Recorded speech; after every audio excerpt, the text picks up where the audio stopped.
90-шы жылдар мафиялар, рекеттер, үрей мен әділетсіздіктің шарықтаған шағы. Біреудің нанын тартып асын жеу қалыпты жағдай еді. Бұны неге айтып жатырмын? Себебі бүгін шолуда сол дәуірдің басты кейіпкері Mercedes-Benz S-класс W140.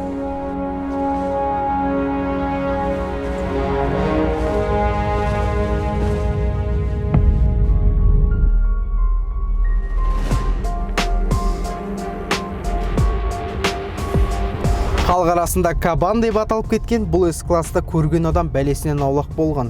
Өмір шешкіш, блатной, кәсіпкер, шатырамақты дөкей, тіпті елбасымыздың өзі 140 мінген. Бұл тарихтағы ең мықты S-класс. Неге кабан? 140-тың кабан деп аталуына бірнеше себеп бар. Оған логиканы қосып та қажет емес негізі. Кабан өйткені денесі ірі, ауыр. Кабан өйткені түрі суық, сұсты. Кабан өйткені жолда сескенбей тік тұрады. Кабан өйткені ол кабан. Бұл көлік шыққан кезде үлкен шанағымен халықты таңғалдырды. Қазірдің өзіне салыстырып қарасаң, седан үшін денесі айтарлықтай ауыр. W140 бұл Mercedes тарихындағы жалғыз бандиттермен ассоциацияланатын автомобиль. Геликті неге қоспадым? Себебі геликті қазір екінің бірі тоқалына мінгізіп жүр. Ал W140 ешқашан нәзік жанды мен жеңіл образға жараспаған. Бұл өзіндік аурасы, рухы, статусы бар автомобиль. Бұны алу үшін тек ақшаң емес, духың болу керек. Үлкен 4 дөңгелегі бар комфортты лайнер. Біздегі нұсқасы 2 қабырғасы қырқылған каратыш, бірақ соған қарамастан жүрісі айтарлықтай жұмсақ. Кәдімгідей жолда жүзіп келеді. Ағаларымыз трассаның королі деп бекер атамаған бұны. Мынандай көлікте ұсақ сөйлеп арзан қимыл жасай алмайсың. 140 сені өз деңгейіне көтереді. Мінезіңді түзеп, ортаң сыйлайтын болады. Жолда 140-ты көргендер кәдімгідей шетке ығысып жол береді екен. Кабан бұл тұнып тұрған архитектура. Жанынан қарасаң барлығы түзу, ауыр пропорциялар, капоттан басталып, артқы қанатқа дейін созылған массивті силуэт. Нағыз қара күш иесі. Бұл саған фигура сақтаған, аэродинамика қойған Қытай автопром емес. Ол кезде барлығы осылай массивті, ауыр болып жасалады. Mercedes басшылығы 1980 жылдардың соңында инженерлерге бюджеттің бетіне қарамай тарихта қалатын S-класс жасаңдар деп бұйрық берді. Сол талаптың нәтижесі қазір көріп отқан W140. Жобалау мен сынақтар шамамен 10 жылға созылып, дамуына миллиардтаған неміс маркасы жұмсалды. Бұл сол заман үшін автомобиль тарихындағы ең қымбат жобалардың бірі. Сондықтан кейбіреулер кабанды ең қымбат инженерлік қателік десе, енді біреулер ең мінсіз S-класс деп те атайды. Бұл көліктің бастапқы бағасына да көлеңкесін түсірмей қоймады. Топ S 600 алам деген адам кассаға $130 мың құйды. Ал төменгі базалық 300 SE $60 мың саудаланған. 140 өз алдына бір төбе, ешкімге ұқсамайды. Кең тұмсық, үлкен радиатор торы, квадратты фарлар құдды бір жолдың қожайыны кім екенін үнсіз-ақ аңғартып тұрғандай. Есігінің жабылсын қараш. Бұл қазіргідей маркетологтардың емес, нағыз сапаға жұмыс істеген инженерлердің еңбегі. Мынау жақтауларындағы резинкелерін байқасаңыз, кезінде мүлде материалдан үнемдемеген. Автомобильдің есігі ауыр, біразыңның әкеңмен жасты, бірақ қара, орнынан айнымаған ғой, жапсаң көпете қалады. Артқы жағы құдды Тайсонның желкесіндей жуан. Қатаң 4 бұрышты стоп шырақтар, кең багаж және де өзіне ғана тән ағалыптық. W140-тың дизайны ешқашан ескірмейді, себебі бұл біреуге ұқсау үшін жасалмаған. Оның болмысы өз алдына дербес. Кабанды көрген адамның іші үрейге толып тұрса да, жылы қабақпен қарсы алып, жымиып шығарып салған.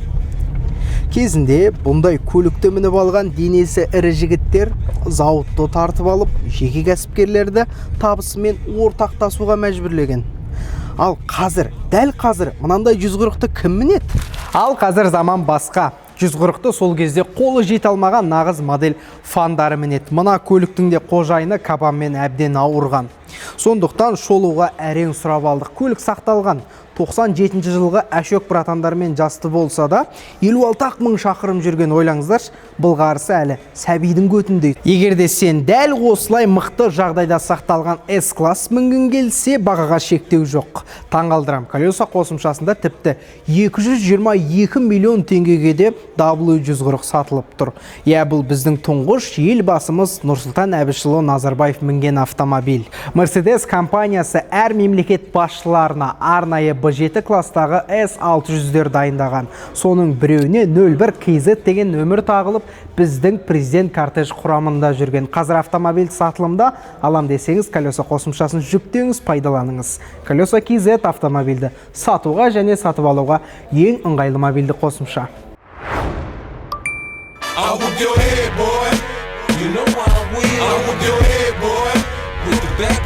W140 талай басшының, талай адамның өмірін аман алып қалған. Шанағы берік. 1998 жыл. Грузия президенті Эдуард Шевернадзе кезекті жұмыс күнінен үйіне қайтып келе жатқанда, оның кортежіне кенеттен қастандық жасалды. Қаскөйлер президент отқан S600-ге оқ жаудырып, алдыңғы бөлігіне танк жаратын РПГ-мен 3 рет оқ атқан. Дегенмен арнайы броньдалған Mercedes-Benz W140 барлық соққыны өзіне қабылдап, президенттің өмірін аман сақтады. Тіпті кейбір деректерде автомобиль ауыр соққыға қарамастан 200 метр жүріп барып тоқтаған деседі. W140 инновациялардың жиынтығы. Алғаш рет қос әйнекпен, электроперделермен, soft close доводчик есіктермен және V12 мотормен шыққан бірінші Mercedes болған. Жалпы Mercedes тарихындағы тәттілердің көбісі осы автомобильге қойылып эксперименттелді. Артқа екі қапталдан шығатын механикалық парктроник, кілтсіз ашу деген ол заман үшін миға сыймайтын функциялар еді. Қазір тұр.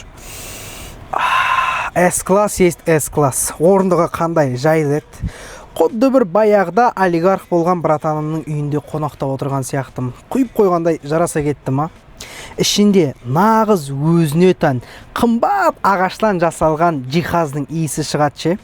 Бұл саған Toyota емес, 97 жылғы болғандығына қарамастан орындығының былғарысын қараш. Қандай сапалы күйде, өңін жоғалтпай сақталған. 320 S-класс ешқашан майлы жиынтықпен жүрмеген. Мына оның үстіне қысқа шанақты нұсқасы, бірақ соның өзіне қарамастан өте сирек кездесетін функциялар мен тәттілер бар. Орындықтың электробаптауы, электрореттелетін рөл, жоғары төмен алдыға артқа батырманың көмегімен жылжиды. Круиз бақылау, екі аймақ климат бақылау, кассетникте өзі орнында. Жүксалғыш қақпағын батырманың көмегімен ашу, алдыңғы екі орындықты жылыту, ACR кнопкасы, қапталдағы екі айналарды электрореттеуге болады. Және де 4 терезесі де электрожетекпен. Маған бір ұнайтыны, бұл автомобильдің артқы әйнегінде электропердесі бар, қараңыз. Қалай тез жұмыс істейді. Алдыңғы панельде, орталық консольде орындалған ағаш лагы өте жұқа болғаннан шығар, бетіне тікелей күн тиетін болса, жарылып шытынап кететіні бар. Мына көліктің де аз жүргеніне қарамастан қараңыздар. Жайлап панелінде жарықтар пайда болып жатыр. Ал енді 300-400 мың, тіпті 600 мың жүрген кабандардың іші не болып жатыр екен, Өзімді қалада бір-екі кәсібі бар, жағдайын жасап алған 40 жасар мужик сезініп келе жатырмын. Кабан айдайтын жігіттерді енді түсінген сияқтымын ше. Мына көліктің рөлінде кәдімгідей образға кіріп кетесің. Өз-өзіңді ұстауың өзгеріп, даусың жуандай ма, сондай бірдеңесі бар екен. Бірақ қоңыраудың көмегімен осы артқа қатарда талайлардың тағдыры, миллиондардың сұрағы шешілген. Лонг болмаса да артында айтарлықтай орын көп. Адам арқа анатомиясын қайталайтын орындықтарда жайлы отырасың. Шынтақ тіреуіш. Алдыңызда керемет айна және де әр есік картында бір-бір мынандай шылым тұтатқыш пен күл тастағыш бар. Сондықтан салонда әлі күнге дейін пафос пен мақтаныш сезіледі. Бұл көліктің ішінде мен өзімді жолаушы ретінде емес, қонақ ретінде сезінемін.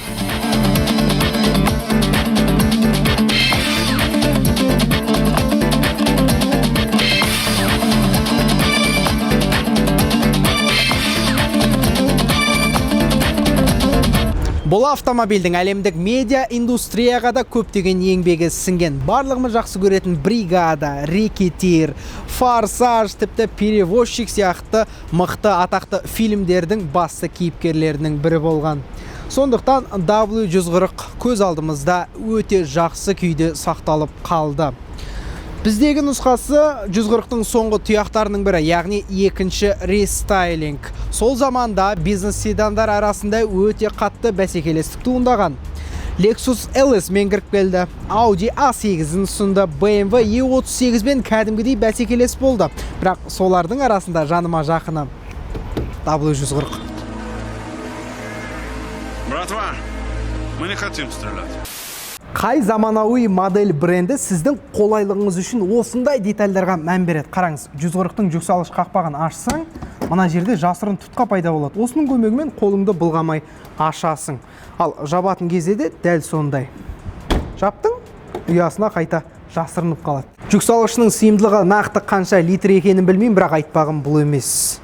Мына орындалуға мән беріңіздерші. Әрбір резинкелері, мынау торсиондардың барлығы өте ұқыпты, сапалы қапталған. Міне, осы үшін жақсы көреді бұл көліктерді. Рөл дәлдігі өте төмен. Қараңыздар. Ары бері бұрсаң, бос кеңістік өте көп. Құдды бір баяғы Жигулилер сияқты. Бірақ сонда да дыбыс изоляциясы 97 жылғы автомобиль үшін сұмдық. Рөлде отырсаң, ұйықтап кететін деймін. Дикий кабан, не дикий кабан, жалпы сол кезде S-кластың мотор таңдауы өте кең болған. Төменгі 6 цилиндрлі 2.8-ден бастап V12-ге дейін қойылды.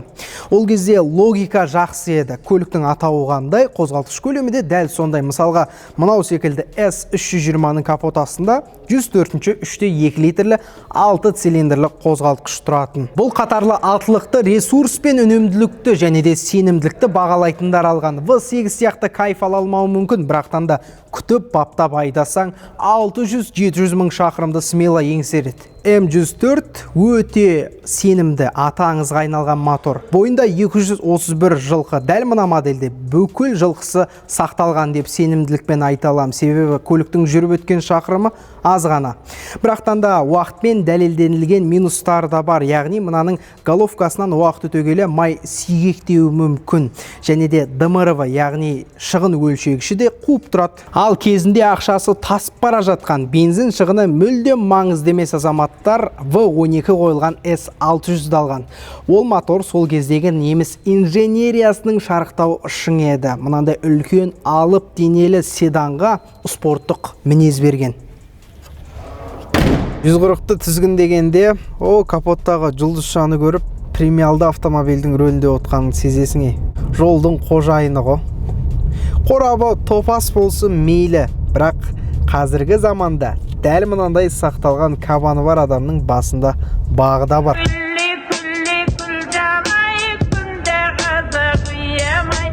Ситуацияға тіке қарайықшы. Қазіргі заманда 140-ты міну, оны мінуді армандау әлгінгі дейін актуалды ма, актуалды емес пе?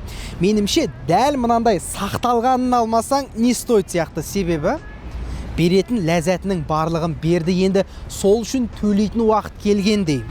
Бұл көлік күтімді қажет етеді, жылы жерде тұру керек, шанағы да шіруі мүмкін. Көп әсіресе жас студент жігіттер сұрап жатады. Кабан алсам қалай деп. Оның ақшасы кабанға жетіп тұр, себебі Приора немесе кабан деген вариант бар. Менімше Приораңды алып тыныш жүргейсің. Мынаны асырауға стипендияң бәрібір жетпейді. Бүгінге осылайша атаңызға айналған Mercedes-Benz S-класс W140-қа шолуымызды тәмамдаймыз. Айтпақшы, автомобильді шолуға ұсынған Қазақ Моторс авто орталығына үлкен алғысымызды білдіреміз. Сіздермен болған мен Нурик Жеңіс, Қаз Колеса KZ арнасы. Сау саламатта болайық.